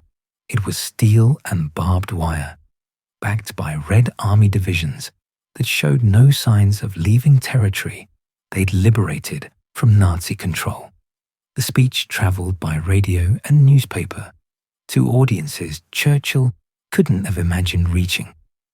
Behind that iron curtain, people listened on secret radios and read smuggled transcripts. The phrase itself entered languages across Europe, becoming shorthand for the division that would define a continent for decades. Politicians in Washington began citing it in debates about Soviet policy. Military planners in the Pentagon found their concerns about Soviet expansion suddenly validated by the Western world's most famous statesman. Churchill, watching reactions from England, felt vindicated again in ways that were becoming familiar. He'd been right about Hitler when everyone counseled appeasement. Now he was right about Stalin when everyone wanted to believe the wartime alliance could continue indefinitely. The pattern was exhausting, even as it confirmed his judgment. Being right before everyone else meant enduring their skepticism until events forced them to acknowledge what he'd seen all along. President Truman, who'd known about the speech's content and tacitly approved it by attending, found himself walking a careful line. Publicly, he maintained that Stalin could be reasoned with.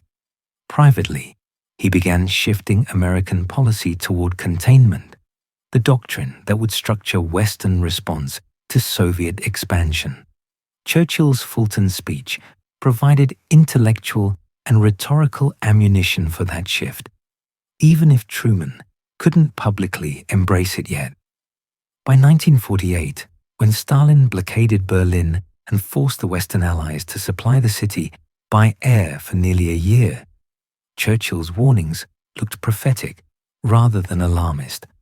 When Soviet-backed communists seized power in Prague, eliminating Czechoslovakia's remaining democracy, even skeptics acknowledged that the Iron Curtain was exactly what Churchill had said, a barrier separating freedom from tyranny, maintained by force and showing no signs of lifting peacefully.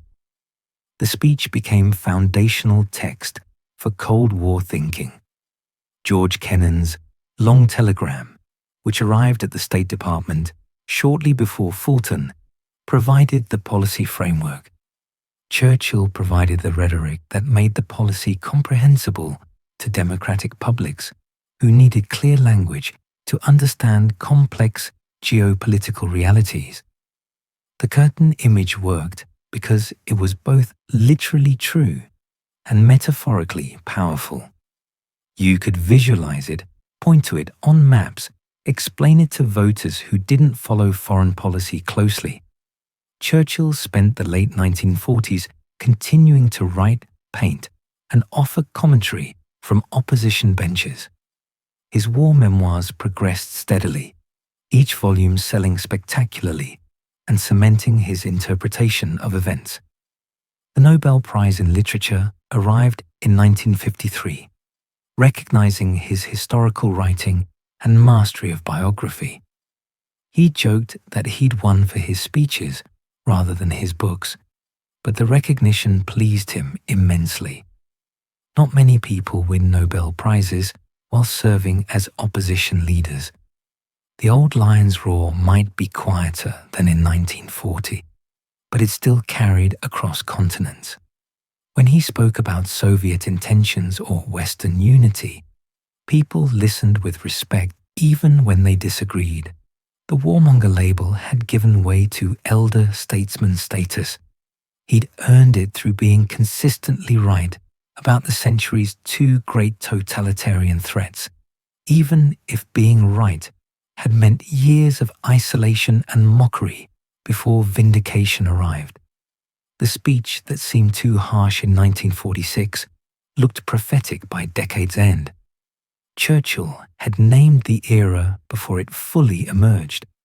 The Iron Curtain would remain drawn across Europe until 1989, when it finally lifted under pressure from peoples who'd spent 40 years proving that walls and curtains can't permanently suppress freedom's appeal. By then, Churchill would be long dead, but the phrase would outlive him, carved into Cold War history as permanently as his other great contributions. Some men shape events. Others name them so clearly that the names become the events themselves. October 1951. Against all odds and medical advice, Churchill was back at 10 Downing Street. At 76, he was the oldest Prime Minister since Gladstone, a Victorian relic returning to govern in the atomic age. His hearing required devices he constantly fiddled with during meetings.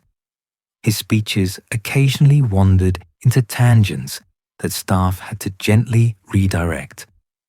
His stamina wasn't what it had been when defying Hitler at 65. But Britain, facing post-war austerity and Cold War anxieties, wanted the reassuring bulldog back, even if the bulldog was getting rather long in the tooth. What they got was a curtain call performance, moving at moments, occasionally brilliant, ultimately bittersweet. The election victory came from Labour's exhaustion more than Conservative inspiration. Attlee's government had implemented most of its programme and run out of momentum. Churchill campaigned on not undoing Labour's welfare state, merely managing it more efficiently. His heart wasn't in domestic policy anymore. He'd saved Britain from Nazis. Managing housing policy and coal production felt anticlimactic. What he wanted was one more chance to shape world events, to ease Cold War tensions, to broker peace between America and Russia before atomic weapons made peace impossible. His actual governing record during these 4 years was modest at best. The welfare state continued largely unchanged. Nationalization remained in place for most industries. Churchill's grand domestic initiatives never materialized because he had none. Cabinet meetings often found him distracted, thinking about foreign policy while ministers discussed housing targets. The conservative backbenchers who'd celebrated his return slowly realized they'd elected a monument who wanted to do foreign policy full-time and delegate everything else to whoever would take it. Foreign affairs consumed him. He wanted summit meetings with the Soviets, believing personal diplomacy could ease tensions that were hardening into permanent hostility. His cabinet and the Americans thought summits without careful preparation would be disasters.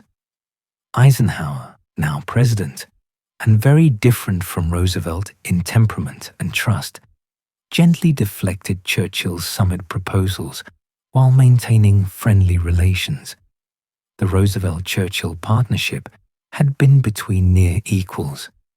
The Eisenhower-Churchill relationship was between the new superpower and its declining ally, and both men knew it even when politeness obscured the hierarchy. Then came the stroke in June 1953, during a dinner at 10 Downing Street. Churchill felt his face go numb, his arm weaken. He finished the dinner through sheer willpower, said goodnight to guests as if nothing had happened, then collapsed in his room. His doctors expected him to die or resign within days. His staff immediately initiated a cover-up that would have impressed any authoritarian regime. The official story: Churchill needed rest. The truth: half his body was paralyzed, his speech slurred, his survival uncertain. Clementine watched her husband fight his way back from near death with the same stubbornness he'd applied to everything else. He refused to accept incapacity as permanent. Physical therapy began within days. He forced his stroke-weakened body to cooperate, demanding it obey his will the way armies and parliaments had. Within weeks, he could walk short distances. Within months, he was back at cabinet meetings, the paralysis mostly recovered, the speech nearly normal. The cover-up worked perfectly. The British public never knew their Prime Minister had nearly died and spent months recovering. But the stroke changed him in ways beyond physical recovery. His concentration wavered more frequently. He tired more easily. The late-night work sessions that had characterized his career became impossible. He began falling asleep in meetings, cigar drooping dangerously close to setting his clothes afire. Staff learned to watch for the signs and gently wake him. His cabinet grew increasingly frustrated at a prime minister who wanted to stay but couldn't fully function. Queen Elizabeth II's coronation in June 1953 gave him one last great ceremonial moment. Churchill, dressed in full regalia and looking every inch the Victorian statesman, played his role perfectly. The young queen, 27 years old and just beginning her reign, treated him with the respect due to the man who'd saved her kingdom when she was a teenager. They developed a genuine affection, meeting weekly for audiences where Churchill offered advice on governance and Elizabeth listened with patience that must have required enormous self-control. through 1954, pressure mounted for Churchill to retire. Conservative MPs and cabinet ministers alike recognized that he was past effective leadership. Anthony Eden, his designated successor, waited with increasing impatience and declining health of his own. The party needed younger leadership. The Cold War required sharper minds. Churchill himself oscillated between acknowledging reality and convincing himself he could continue indefinitely. He'd promised to resign multiple times, then found reasons to delay. Each birthday became a milestone to work toward, then surpass. His 80th birthday in November 1954 brought tributes from around the world. Parliament presented him with a portrait by Graham Sutherland that Churchill privately hated, thinking it made him look decrepit and defeated. The artist had captured reality too accurately for Churchill's vanity to accept. Clementine, understanding what the portrait represented, would later destroy it after Churchill's death. Some truths were too painful to preserve. By early 1955, even Churchill accepted what everyone else had known for months. He couldn't continue. Eden was threatening resignation if Churchill didn't. The cabinet was barely concealing its frustration. His own body was betraying him with increasing frequency. On April 5th, 1955, he submitted his resignation to the Queen. The final cabinet meeting was emotional. Ministers who chafed under his declining leadership, suddenly recognizing that an era was ending. When Churchill finally left 10 Downing Street for the last time as Prime Minister, crowds gathered to cheer. The House of Commons gave him a standing ovation the next time he appeared. The tributes were genuine, the gratitude real. He'd held on too long, everyone knew it.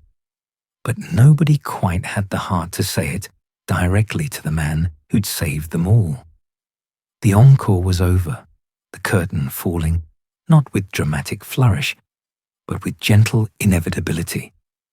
At 80, most men would consider their work finished. Churchill barely considered slowing down. He remained in Parliament, attended debates, made occasional speeches, but the power was gone, transferred to Eden, who would prove spectacularly unsuited for the job within a year. Churchill watched from the backbenches as British power continued its long decline, as the Suez Crisis humiliated Britain and confirmed what he'd feared. The nation he'd saved no longer controlled its own fate. The last lion's final years would be spent being Winston Churchill, which turned out to be a full-time occupation requiring no actual responsibilities beyond existing as living history.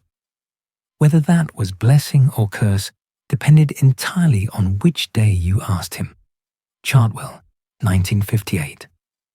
The 83-year-old ex-Prime Minister sat before his easel, palette in hand, capturing the play of afternoon light on the goldfish pond he'd dug decades earlier. Painting had always been his refuge, the one activity that stilled the racing mind that had planned campaigns and written millions of words. Now, in his final years, it became his primary occupation alongside the simpler pleasures of feeding his fish and watching them flash orange beneath the water surface. Visitors came constantly, pilgrims seeking audience with living history. They found him gentler than his reputation suggested, slower in movement, sometimes confused about which decade he was inhabiting.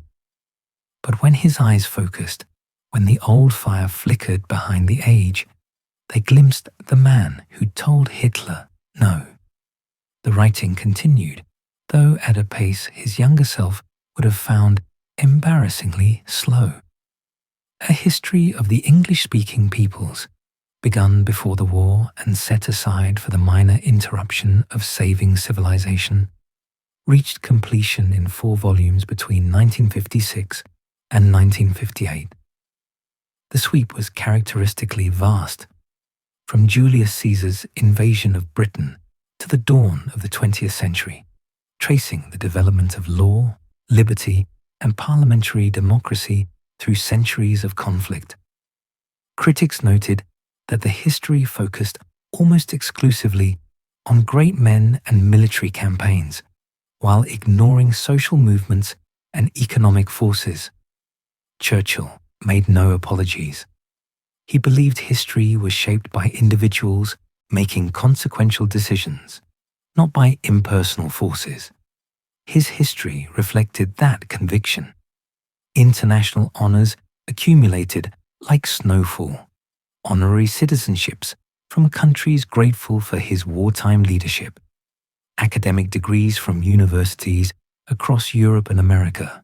His face appeared on commemorative stamps and coins while he was still alive, a rare distinction usually reserved for the safely dead. President Kennedy made him an honorary American citizen in 1963, though Churchill was too frail to attend the White House ceremony. The gesture recognized what everyone understood. Churchill belonged to the English-speaking world, not just Britain, but the body was failing in ways that stubbornness couldn't overcome. A series of small strokes through the late 1950s and early 1960s gradually eroded his capabilities. He walked with increasing difficulty. His hearing deteriorated further. His speech, once his greatest weapon, slurred and wandered.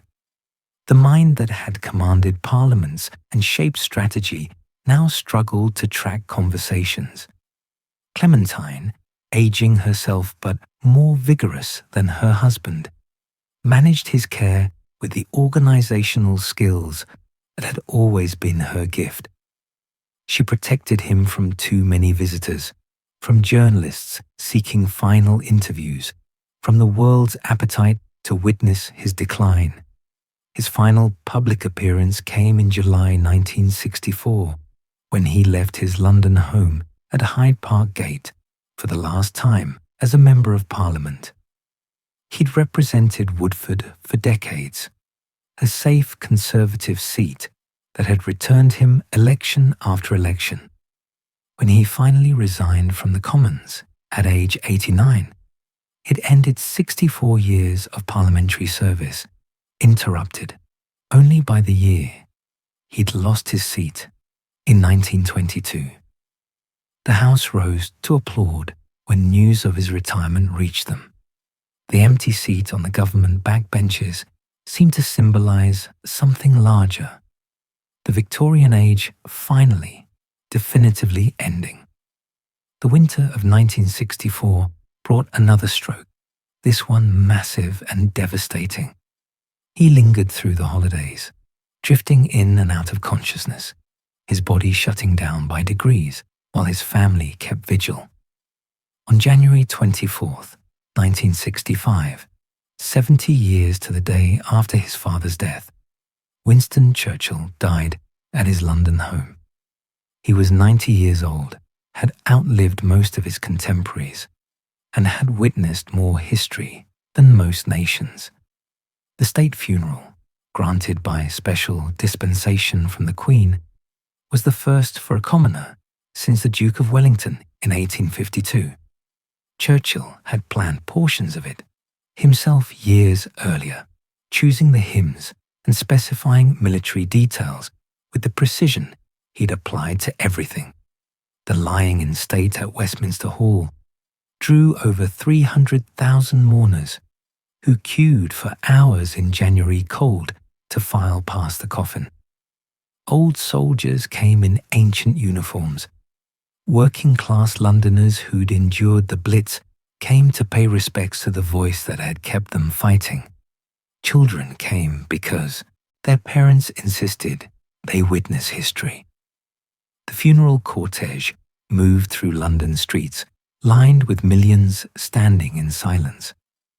A gun carriage bore the coffin, drawn by naval ratings in the tradition Churchill had specified.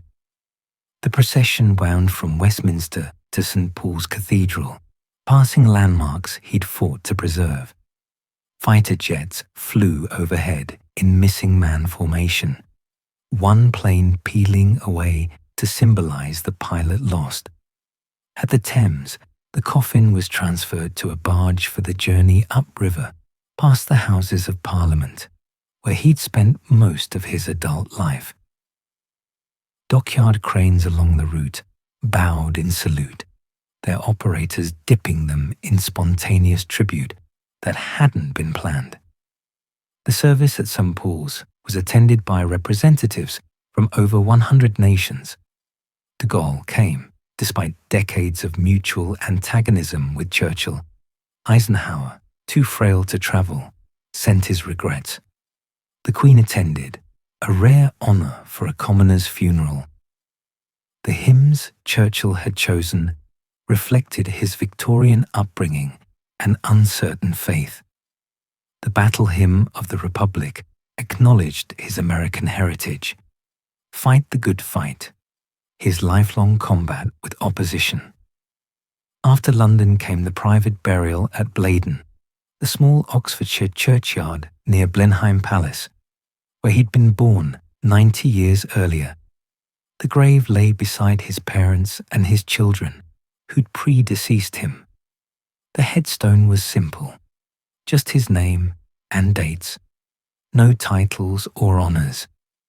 The boy from Blenheim Palace, the cavalry officer from Omdurman, the escaped prisoner from Pretoria, the First Lord who'd failed at Gallipoli, the wilderness prophet who'd been right about Hitler, the voice that had saved democracy, all of him was gone.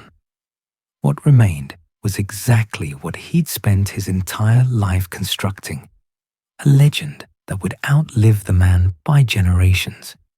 The obituaries ran for days, filling newspapers worldwide with assessments that ranged from hagiography to careful criticism. What everyone agreed on: Churchill had been present at history's turning points for over 60 years, had shaped those turns more than most, and had articulated their meaning with language that would endure as long as people studied the 20th century. The flaws, and they were considerable, seemed almost beside the point. Whatever else he'd been there when it mattered most, had said what needed saying when silence might have meant extinction. That, in the end, was enough. And that's the story of Winston Churchill, the man who spoke when silence meant extinction, who stood when standing seemed suicidal, who believed in democracy's survival when every rational calculation said it was finished. Before you drift off to sleep, let's retrace his extraordinary journey through the smoke of 2 world wars. We began at Blenheim Palace, where a lonely boy with a lisp and disapproving parents nursed dreams too vast for Victorian drawing rooms. That young Churchill chased glory through Cuban battlefields and Indian frontiers, escaped from Boer prisons, and talked his way into Parliament before he was 26. The party traitor who crossed the Commons floor became the First Lord whose Gallipoli disaster nearly ended him. The wilderness prophet who warned about Hitler while everyone else chose comfortable blindness. Then came 1940, the finest hour, the voice on the BBC promising blood and toil and tears and sweat, promising to fight on beaches and landing grounds, promising never to surrender. Churchill rallied Britain back from the abyss through words that made resistance seem not just possible, but inevitable. The partnership with Roosevelt and Stalin that won the war. The electoral defeat that came with victory. The Iron Curtain speech that named the Cold War. The final encore as Prime Minister, moving but past his prime. The slow fade into legend while still breathing. So why does Churchill matter tonight?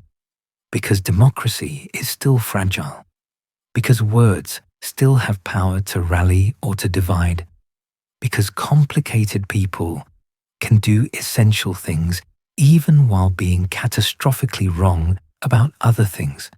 Because when everything depends on not giving up, somebody has to be the voice that refuses.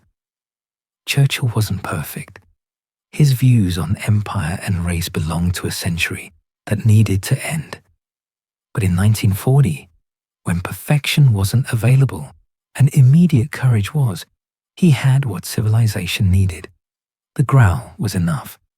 Now close your eyes and let these ideas drift. If these journeys through history help you unwind, do us a kindness.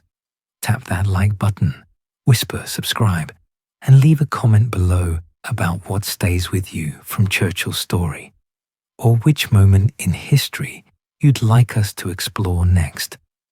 And as the candle of history flickers low, let's leave Churchill where we found him, in that underground war room in 1940, cigar clamped between his teeth, dictating defiance while bombs fell overhead.